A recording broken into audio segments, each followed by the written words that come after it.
This is a response to pyrrho314, your video there, re-artification to conference report, which is a response to my video called artification. There's one bit in there, Pyrrho, where you pick up on something I said to do with placing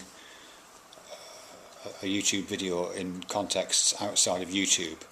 Just a bit of background on that. I'm talking about some of the video, I guess I'm just working out my own insecurities, to be honest with you, but I'm talking about some of the videos I've made, the ones where I'm wearing the rabbit ears, or the ones involving dead animals and nudity and those kind of things, and my reservations about them being referred to as art, or at least some understandings of art. I think we're actually very closely aligned in our understandings here, but there's one bit of it where I say that one of my concerns is aligning some of those videos that I make with, as I say, traditions outside of YouTube, and that was really prompted by a very particular thing. I mean, I tend to carry those bits of props around with me in the back of the car, you know, the rabbit ears and bits of rope and sticks and stuff, just in case I feel like making a video anytime. And I was at work, and I was in the car park, and one of my friends at work was walking to the car park with me, and I thought for a laugh I'd just put the rabbit ears on and show him, because I don't talk to my colleagues at work about it much. So I put the rabbit ears on, the big long white ones, and obviously we work in the arts. So he looked at me, and the first thing he said was, Rebecca Horn. Rebecca Horn. Rebecca Horn's an artist who was, well, she's a really great artist, actually, working in the 70s, I guess. And she did a lot of work with costume and kind of props, and one of the things that she did was that she made this piece called Unicorn, which is this device that goes on the head. It's a big long single spike. And she's got other bits of costume. There's some really great photographs of her. I guess if you Google Rebecca Horn unicorn, you'll find it. And I guess at that moment I thought, oh yeah, these rabbit ears do kind of fit into an art tradition, you know, to do with that kind of performance artwork, or photographs coming out of that performance artwork. And that got me thinking about other things. You know what I mean? It's a little bit like. You know, I can see how that would be, some of the stuff I do would be a bit like Andre Stitt's performance artwork. He does quite body-based practices, or I can see some of the fact that I use quite crappy props, you know, things like old pairs of tights and coat hangers and shit like that.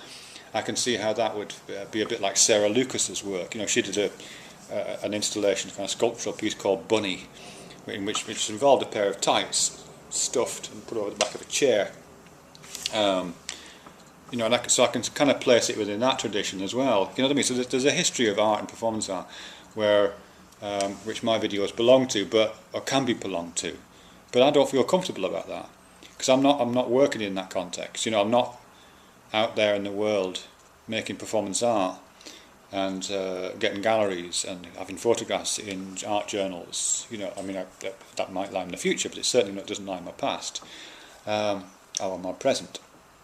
No, as I said, I think I said in the video, the videos, even the rabbit ones, evolve here because of conversations here. So that's all I mean by that, really.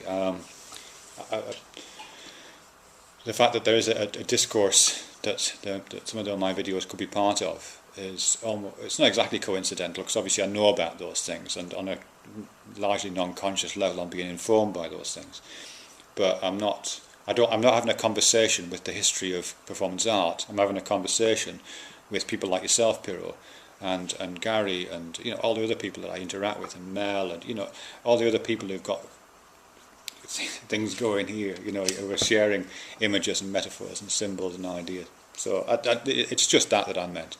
But I think it does relate to other things you've said, and the kind of other reservations I've had.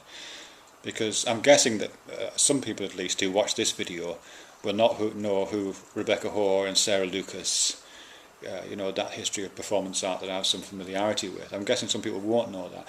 And when you don't know it, understandably,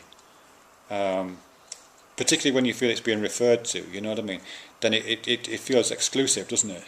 You know, it's as if I'm citing books that I would expect people to read, you know, which I have done a few times, and I know it makes people feel a bit queasy if I was to cite a lot of books that I'd read, and kind of keep referring to this body of knowledge which many people who watch my videos may not have, you know, and I'm not saying there's something special about my knowledge that's different to other people's. Of course, we've all got individual knowledge, and we're all part of different kind of knowledge communities offline as well, aren't we? So You know, it just feels a bit like that. That if I'm here on YouTube, but I'm kind of referring to a different set of knowledge practices, and kind of expecting people to get it, you know what I mean, based on that external knowledge, then that's when it becomes exclusive and possibly elitist, because a lot of the arts are elitist in structure and the way they've been commodified and professionalised kind of adds to that elitism.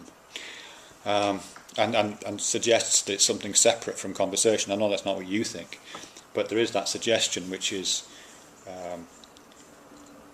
certainly reinforced and supported by the arts industries, but which is also embodied, I think, and taken up by people who are not involved in the arts industries, as if it is something special, you know, as if what people are making on YouTube isn't art, you know, in the broader sense that you're talking about. So when I'm kind of rejecting capital A art, I'm not saying that what we're doing isn't art as we understand it. I'm saying I'm not operating in that realm where, in order to get what I'm saying, you have to have read these books and been to these exhibitions and know who Rebecca Horn and Sarah Lucas and these people are. You don't have to do that. You just have to talk. We just have to talk together and share images together. And I'll modify my language accordingly. It's just like we do in any other kind of conversation. So that's that, really. Interesting time code thing you got going there. It's a little difficult to see right now, but I can see where you're going with that. Interesting. Thanks very much.